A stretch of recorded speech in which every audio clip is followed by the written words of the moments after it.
In a quiet village, a palm wine tapper's wife gave birth to twins under a flickering lantern. One baby, Tenor, was soft and radiant, welcomed by all. But the other, Tomba, bore a third eye on her forehead, sparking fear and whispers of curses. That same night, a fire-breathing creature soared above, terrifying the villagers. Shunned as a demon, Tomba and her family were banished to the wild bush. Years later, after heartbreak and loss, Tomba sets out to find her mother and twin sister. Will she uncover the truth behind her mysterious eye? Or will rejection tear her apart again? You're a cursed being. That eye on your forehead is wicked. You can't stay here. Tomba retreated, tears welling in her eyes. But I'm your daughter too. Leave before the villagers spot you.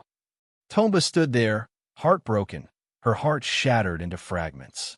Music. In a modest hut near the village's edge, a woman wept. She wasn't crying from physical pain. No, she was in labor, her belly roaring louder than the village herald. Her name was Tober, married to Parjaka, a local palm wine tapper. Parjaka wasn't wealthy, but his heart brimmed with love, and his legs could scale the tallest palm tree in the village. That night, he danced by the fire, eagerly awaiting a baby's cry. After hours of labor, pushing, shouting, and dousing with cold water, it happened. The first baby, Tenor, emerged, soft as mashed yam and radiant as the morning sun.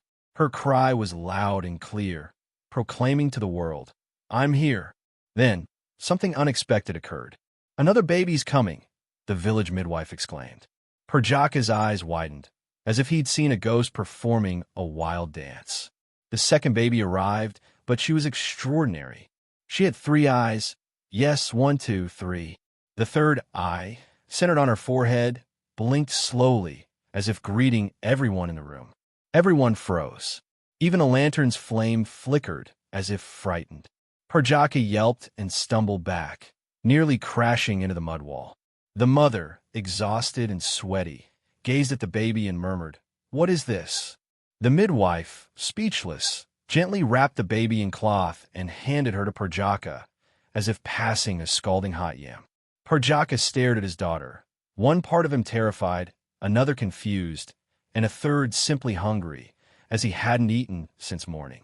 They named the 3-eyed girl Tomba. That same night, something terrifying happened.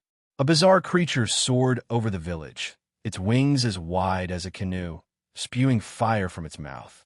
Its sound sent villagers diving under beds, children wailing, goats scrambling into homes, and even the village drunk, Baba Madhu, sobered instantly. By morning, news spread faster than juicy gossip. Did you hear? The palm wine tapper's wife bore a 3-eyed baby. No wonder that fire-breathing bird visited last night. The gods are furious. People gathered near Parjaka's hut, some peeking through windows, others climbing trees for a better view. Soon, the king heard the news. "Summon them," he bellowed, adjusting his red cap. When Parjaka, his wife, and the babies arrived at the palace, whispers filled the air. Some prayed with one eye open. The king gazed at baby Tomba and dropped his royal staff. "This is no ordinary child," he said gravely. "Now I see why that creature flew over our village." He stood and pointed at Mama Toba. "You and your babies must leave this village." The crowd gasped. "But she's only a child," Mama Toba pleaded. "I don't care," the king roared. "She'll bring misfortune. Take her far into the bush. The other twin, and you may return or visit. But the 3-eyed one must never set foot here again." Mama Toba fell to her knees, clutching Tomba. "Please, your highness, please." The king turned away, unmoved. That night, Parjaka wiped his tears, secured his wrapper, and readied his old bicycle.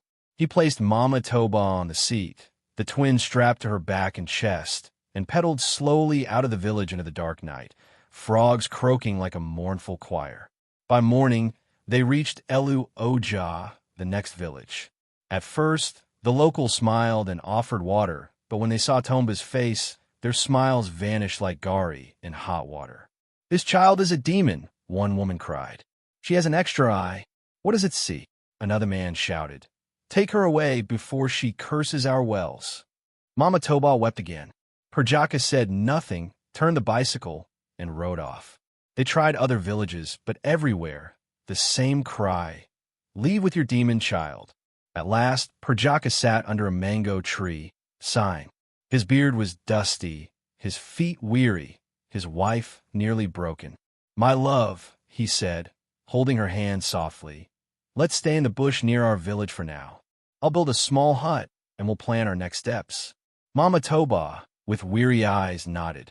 So Perjaka became the first to build a home in the bush, not for farming, but out of necessity.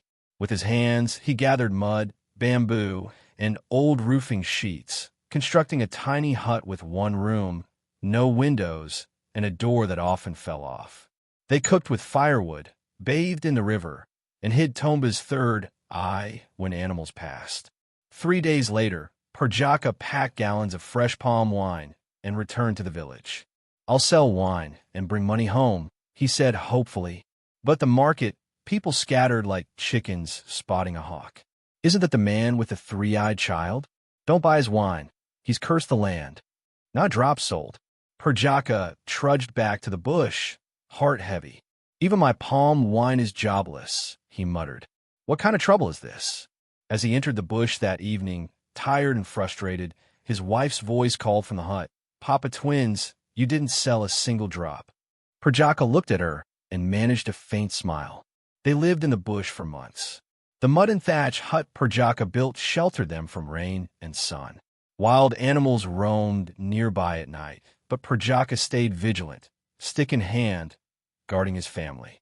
When the twins turned one, there was no celebration, no party, no new clothes, no visitors except Babalami, Perjaka's friend. Babalami, an old man with white beards and a warm smile, brought food, yams, maize, or dried fish. "Don't worry, my friend," he'd say, "this storm will pass." Perjaka smiled and thanked him, but inside he was weary and sad. Life in the bush was grueling. He tapped palm wine daily and carried it to the village, but no one bought it, calling him the father of a demon child with 3 eyes. At night, he sometimes wept quietly, cradling little Tomba. One night, everything changed. The moon shone brightly, the forest silent. Tomba slept, and Perjaka lay beside her. Mama Tomba sat in a corner, feigning sleep. At midnight, with the bush eerily quiet, Mama Tomba rose, took Tenor, the twin with a normal face, and slipped outside. She left without a word, taking only a wrapper and her baby. Hours later, Tomba woke, crying for milk. Perjaka rubbed his eyes. "Where's your mother?" She was gone. He rushed outside, shouting, "Mama Tomba! Mama Twins!" The bush replied with silence. He searched by the stream, the big Irako tree, and the village path, but found nothing. He returned, chest heavy, eyes wet. She had taken Tenor and abandoned Tomba. Perjaka sat outside, staring into the dark, sleepless. The next morning, he boiled water, mashed yam, and fed Tomba by hand. It wasn't breast milk, but it was all he had. Life went on. Perjaka bathed, fed, sang to, and played with Tomba, becoming both father and mother. Tomba grew quickly, her third eye ever present, sometimes blinking on its own. Perjaka grew accustomed to it, calling her my angel and loving her deeply. Years passed. Tomba became a quiet, kind, strong girl, helping her father fetch water, cook, and tap palm wine. Passers-by stared, whispered, or fled in fear, but Perjaka smiled. "She's not a demon. She's my daughter." At 15, Tomba was like a bush queen, long, curly hair, bright eyes, all 3, and skin gleaming like fresh palm oil. Yet people feared her. One hot afternoon, as Perjaka fixed his bicycle outside, Tomba cooked yam porridge inside. Baba Lamy arrived, breathless. "Perjaka, I saw your wife." Perjaka stood. "Where?" "In a distant village near the palm oil market, selling fine beads. People call her Mama Beads." A girl stood with her, like Tomba, but with 2 eyes. Tomba emerged, holding a spoon. "Papa, did you hear?" she asked softly. Perjaka nodded, heart racing. That night, he sat by the fire, sleepless, staring at the stars. The next morning, he wore his best shirt, packed dried fish, and mounted his bicycle. "I'll be back soon, my angel," he told Tomba. "I'm going to find your mother." "Please, let me come," she pleaded. "Not yet," he replied. Tomba waved weakly as he rode off. Parjaka pedaled for hours under the scorching sun. At the village Babalami mentioned, he asked for Mama Beads and was directed to a grand compound. He knocked softly. "Who's there?" "It's me." The door opened, revealing his wife, well-fed, adorned in fine clothes and gold earrings. She stared at him like a stranger. "What do you want?" Parjaka smiled gently. "Why did you abandon us? Why take only one child?" Mama Beads hissed, arms crossed. "I couldn't live in that forest with a cursed child. I took the normal one. Keep the other." Tears filled Parjaka's eyes. "She's not cursed. She's our daughter." "Not mine," she shouted. "Take her far away." A young girl stepped out, identical to Tomba, but with a plain forehead. "Mama, who's shouting?" she asked. "Who's this?" Mama Bead snapped. "It's nothing, go inside." The girl stared at Parjaka, feeling oddly unsettled. Parjaka stood, heartbroken, then rode away, tears streaming like rain. His bicycle creaked along the lonely bush path, his heart heavy, legs weak. The village he'd just left had mocked him years ago, calling him madman for his strange daughter. Now his wife insulted him too. No one respected or helped him. He was returning to his hut, to Tomba, the girl with the third eye. But near the forest village, he lost control of his bicycle, hitting a stone. He fell hard, his head striking the ground with a thud. His body stilled. People nearby ran over, saw Parjaka, and gasped, whispering, "It's that bushman. He's dead." No one helped. Someone said, "Call Palami, his only friend." Palami arrived, weeping, kneeling by Parjaka, touching his face. "He's gone." The crowd watched from afar, refusing to touch the body. Palami paid young men to carry Parjaka's body through the bush, past trees and streams, to the hut. Tomba, sitting outside, saw them and stood. Seeing her father's lifeless body, she screamed, "No, Papa, wake up!" Palami held her as she fought. "Let me wake him." But Parjaka was gone. They buried him in a shallow grave by the hut. Tomba's tears soaked the earth. The wind whispered, and birds fell silent. She sat by the grave all night. Though Palami promised to visit, nothing eased her pain. "I'm alone now," she whispered, crying herself to sleep, missing her father's voice, stories, songs, and his nickname for her, Warrior Girl.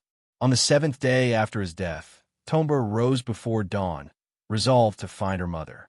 Parjaka had said she was alive, and Palami confirmed seeing her near the palm oil market, a wealthy bead seller with a fine house and a daughter, Tena, Tomba's twin. Tomba had never met them since their abandonment. She tied a wrapper over her third eye to avoid stares or trouble, took a calabash of water, and began her journey. She walked hours through tall grass, thick trees, and muddy streams, her legs aching but unrelenting. At the palm oil market, it was bustling, traders shouting prices, goats scurrying, women balancing baskets on their heads. No one noticed Tomba. Spotting a girl playing with friends, she asked softly, "Where's Mama B?" The girl, curious, replied, "The bead seller in the blue house." Tomba nodded, face covered, and followed the girl's directions to a grand compound. Her heart pounded as she entered the neat, beautiful yard, beads dangling around windows, flowers by the clean-swept door. A girl her age emerged from the house. Tomba froze. The girl was stunning, a mirror image of herself, minus the third eye. Same eyes, lips, height, skin. It was Tena, her twin. Holding a tray of beads, Tena frowned. "Who are you?" Tomba, silent, stepped closer and slowly unveiled her third eye. Tena's eyes widened, her mouth agape. She dropped the tray, beads scattering everywhere. "Mama," she screamed. Their mother, Mama Bead, rushed out, elegant in a fancy wrapper and shiny earrings. Seeing Tomba, her face paled. "What are you doing here?" she snapped. Tomba's voice quivered. "I came to see you, Mama. I'm your daughter." Mama Bead glanced around nervously. You shouldn't be here. Go back. Tomba's lips shook. Why, Mama? Why did you leave me with Papa? Why not take me too? Tina, confused and scared, said, Mama, she looks like me. She's nobody. Mama Bede retorted. Tomba stepped back, tears streaming. I'm your child too. You're cursed. Mama Bede yelled.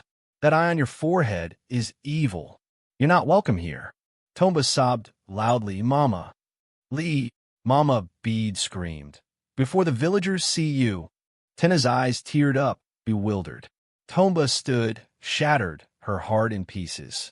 She looked at Tina and whispered, I'm your twin sister. My name is Tomba. Then she turned, walked out of the compound, still crying.